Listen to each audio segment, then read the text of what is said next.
Oh yeah, new Rush set, Phoenix of the Roaring Flame is released. Welcome to KP14, we have new nice themes and new nice staples. But we have a main question every time a new set is revealed. And that is, does it beat 7's Gias? Well actually no, but there are some tools that can help. My concern though is Wonder Dax will probably using it also. I'm only gonna talk about cards that I think is interesting.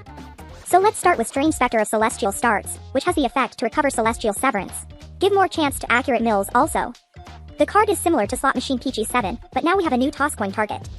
Steel Soldier Gale Binary, this card has nice toss coin effect. Whatever it lands will benefit you with stat manipulation. Hopefully your Dragius will stop getting walled by big defense now. Both of this are kinda generic, so I hope it boosts your deck that has trouble getting enough tribute fodders. For the next cards, I just wanna say, going first is always been preferred. It allows you to mill cards early for setup, set traps, and opponent doesn't always clear your board, allowing you to have leftover cards so you can go crazy next turn. Those advantage can lead to snowball for a win. But now we got new cards that are good at going second. Rising Light Angel Esser is mill 2 and can revive cards from either graveyard. You can even revive their discarded boss. Though it is strictly only usable in turn 2, but it is worth it. It is still a tribute fodder and a mill 2 card. Or you can also just have it on side deck, if you know you are going second. The next card would be Catchwa Choice. This card mills 3 cards of your deck, and add any 1 card in your GY to your hand. Anything. Though the issue is that you have to have low GY monster count, but even as mill 3 it is good enough, and it is amazing on early turn to select a tool that can handle your opponent's current board. Combine this with cards that shuffle your GY back to deck like Sea Dragon Knight and you will have a nice recovery card.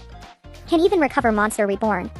Oh, by the way it can add another copy of itself, as long as your GY monster count is low, you can keep doing it to empty your deck, hope that won't get abused in the future. Next would be Game Board Ablaze and a Light. This card is kinda hard to use, so I probably recommend playing it low copy. You want it when you are losing because it weakens opponent board and you get to SS a level 7 monster from your hand. A nice comeback card and could be nice on Psychic. Now let's talk about GY revival cards. Why does revive is important when you get to summon anything on your hand? Well the answer to that is choice. Once the GY is set up, revive cards allow you to pick cards you need. That could be a combo piece, an extra beater, or a card that deals with the current situation in play. This is the moment where GY can turn into a second hand because of its toolboxing power. The new card Legend Strike does that, which I think is the best card in this set. Having to special summon Inferno Statue prevents you from just dying suddenly from Wonder Dax. I have made a brief explanation of why it is good in my previous video, please check it out. Also this gives you potential 3 Blue Eyes revive that pops back row, that's like Secret Order but more flexible. Next card would be Excutie Riding.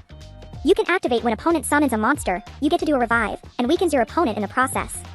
Good targets would again be Barrier Statue, but you can also revive a boss if your opponent decides to summon a strong one.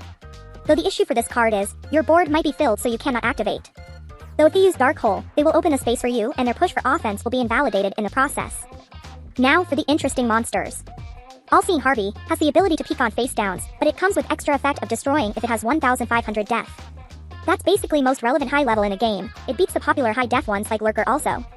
Pure Glass can avoid it though. And you can even combine this with cards that set opponents monsters, like Siesta Torero, Crisis the Sacred Tower and other similar cards. You can also just peek on a set back row just to be extra safe. Next would be Mega Joint Tech Fortrex R. This card is similar to Wording Fairy, but has less restrictive effect, bigger attack, and a level 4 for Legend Strike. Anything that helps against Wonder Fusion is neat, but it also worked nicely with Catchwa. Next would be Snake Princess of Purity. A boss that can weaken opponent's monster and get you extra draw if you have 3 monsters on field. This card works well with tribute fodder generators like the cards I mentioned earlier in this vid, but also the new reptile support as well. The reduce is also no joke, it will help you on beating maximum cards, which are one of the most annoying things to out. Though try to use more light cards for it. Negator Dragon and Negate Attack. I think this seem actually easier to use than Malevolent Catastrophe package. Negate Attack is a bit better in current state where some monsters can kill you suddenly, and you don't need Monster Reborn for Seller to recover. Negator Dragon isn't worthless without Negate Attack because of the mill 2, and that itself can potentially mill Negate Attack. It doesn't do flashy combos but it is more comfortable to use.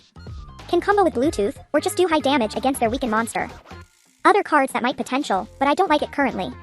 Automatic Accident Prevention, because it doesn't allow you to aggro with it after turn 1, and the new card Harvey counters it already.